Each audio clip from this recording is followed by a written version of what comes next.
This episode will be completely taken out of context. Welcome to the Fact Check This podcast. All right, Fact Check This is daily, and I apologize to those who are watching on Rumble and Facebook. I know the title shows that this is the anti-vax conspiracy freakout, but as I got to digging more into that, so it was already, I already had 2 articles that I was looking at for that, and then as I got to looking more into it, I ended up finding another one that gives more detail and clarification on it, and that got me asking more questions about the topic. So then I started looking into more stuff and found another article. So ultimately what was going to be like 2 relatively short articles became 2 relatively short articles and 2 slightly longer articles, and it ended up feeling like this is probably going to be way too long. So that is going to get rolled over into the regular weekly episode this week, and I'll cover all of that rather than trying to like ham fist my way through speed running all of that this morning. But I did come across a headline that makes for a good Monday morning topic and is a little shorter and easier to get through quickly. So for those who are watching on YouTube, you're actually seeing the new edited title of the show. We did vote for that. Trump hits his highest approval mark of either term as a new poll finds America loves his policies.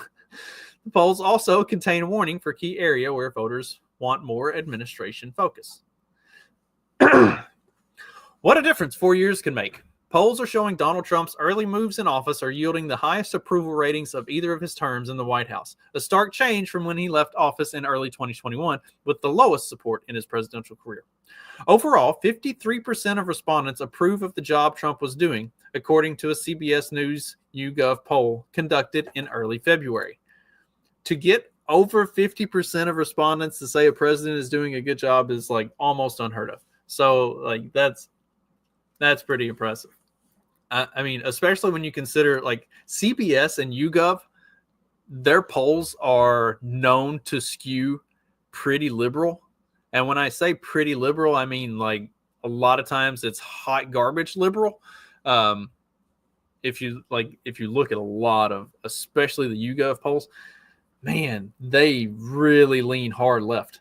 And so for a CBS News YouGov poll and CBS, I think CBS might be the worst of the mainstream news networks that I've watched of late. With the way that they kind of cover stuff. So like Stephanie was watching, she was watching the inauguration stuff on CBS. And I mean, it was just like TDS overflow. So for a CBS YouGov poll to find 53% of respondents approve of the job Trump's doing, that's incredible. The results of the poll, which come with a plus or minus 2.5% error margin, mark not only a greater share of support than Trump's slice of the 2024 popular vote, but also a huge change from 2021 when he left office with just over 33% approval on a separate poll. Other measures have shown a similar second-term surge in support. Gallup found in late January that Trump had a 47% approval rating, the highest he's ever recorded in their polls. The polling also suggests voters are supportive of key parts of the Trump agenda. On immigration, where Trump is hoping to carry out a mass expulsion and deport millions, 59% of respondents to the CBS poll approved, while a more modest 54% approved of Trump's handling of the Israel-Hamas war. There were some warning signs for the White House, however. While people support tariffs on China, similar levies on Mexico, Europe, and Canada did not garner majority approval in the CBS poll. And arguably, those are being used more as bargaining chips than legitimate threats of tariffs. But, and that's kind of proving itself out. But, I mean, That is also probably accurate. I would imagine people don't mind if Trump goes after China, but don't necessarily go after people who we at least consider to be our allies. And 2/3 of respondents to the poll said the administration isn't dedicating enough focus to lowering prices for household goods, a key promise on the campaign trail. For the administration's Department of Government Efficiency cost-cutting initiative with Elon Musk, responses were mixed along partisan lines. Overall, the statement and that's another thing that's interesting, is how Elon derangement syndrome has almost replaced Trump derangement syndrome. Like, that's fucking crazy. I love it. It's incredible, but it's a weird development over the last couple weeks. Overall, the statement that Elon Musk and the department should have no influence on government spending and operations was the most popular, with 31%, while 23% and 28% blocks said Musk should have a lot or some influence in these areas. No, but people who want Elon Musk and Doge to have any amount of influence is quite a bit more than the ones who say no, though. So that might be a little bit misleading to say that 31% saying no is the obviously for the individual's category. It's like, and the better question, see, that's how they skew these polls to get numbers that they want. Like, should Doge be involved in and have influence on government decisions in spending and operations? Yes or no? That's how the question should be worded. Then you don't get the, well, I don't know. Yeah, they should have some, or they should have a lot. Like, it's either a yes or no question. Then you would get a legitimate answer to that. This a lot, some. I'm sure there was another category in there. A little. That's how you can kind of skew your numbers on polls. Pay attention to polling and the way that they ask the questions and the different questions that they ask, and see what gets reported as like, oh, well, the people said this because look at this. But if you look at the poll and look at the way stuff is worded and see how they give the different options, that can tell you a lot more about the poll than because a lot of times the fact checkers will just use the headline of, more people polled think that Elon Musk shouldn't have any influence on, and Doge shouldn't have any influence on government than don't, except that's not accurate. More people think they should have some level of influence, and then the level of influence that they should have varies. But it's neither here nor there. Democrats were especially opposed, with nearly half saying Musk should have no influence, while Republicans were highly in favor, with 30% saying that he should have great influence. And again, this goes back to Elon derangement syndrome is possibly my new very favorite thing to come out of this timeline. Despite its flurry of early days executive actions and attempted spending cuts, the administration may hit another roadblock if its agenda can't survive the scrutiny in the courts, where it's battling dozens of lawsuits over key priorities like ending birthright citizenship and eliminating protection for trans people. It's funny the things that they picked to try to fight in court. And the battles that they'll probably fight on, a lot of those are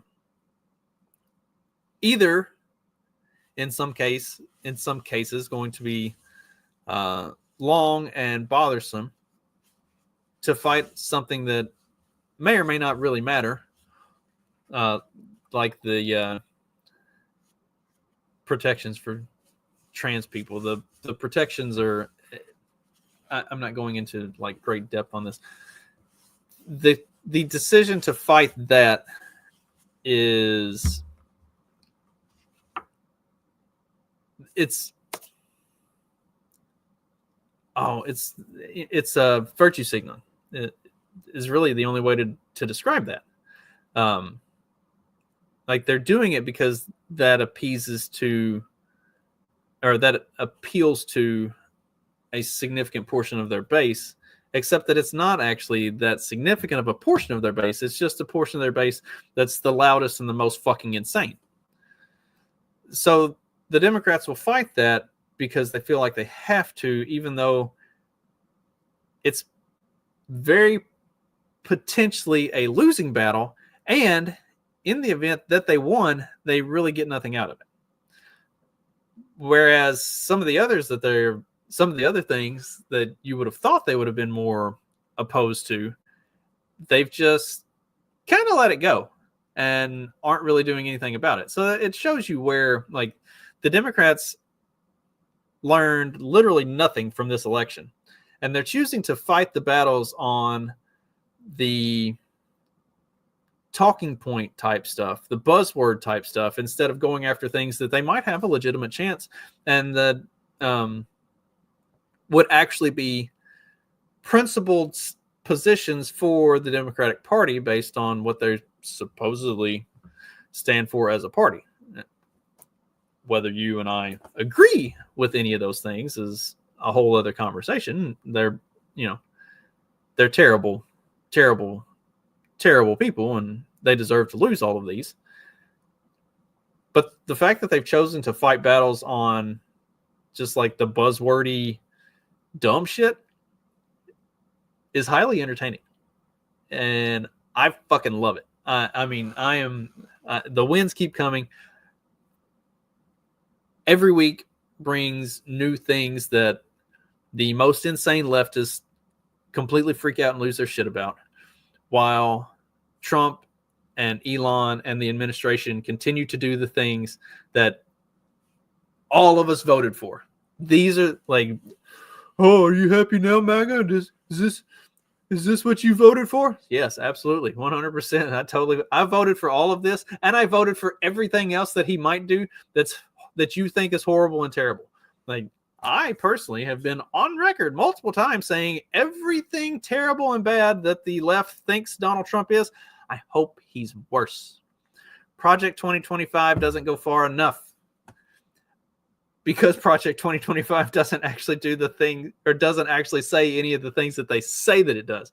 I want Project 2025 to be enacted exactly the way the left says that it's going to be, not the way it's written. Like, do it, more of it. It's funny to sit with my wife at the table in the morning, and she read these crazed leftists like crying about everything that Trump is doing, and she's like, "This is exactly why I voted for him." She's like, "I voted for Donald Trump just for these posts." It's amazing, and we all did. We hoped that we would actually get something positive out of it. But even if we didn't get anything at all, the fact that the left was going to spend the next 4 years completely losing their shit every single day, that alone would have been totally worth it. And that is absolutely what I voted for. That'll do it for today. I will be back tomorrow. Again, for those of you who are watching anywhere other than YouTube and see the anti-vax conspiracy freakout headline, or title for today's episode, that will actually be this week's regular episode. So be sure to check that out. It'll come out on Thursday morning. In the meantime, I hope you all have a great rest of your day, and I will see you tomorrow. Later.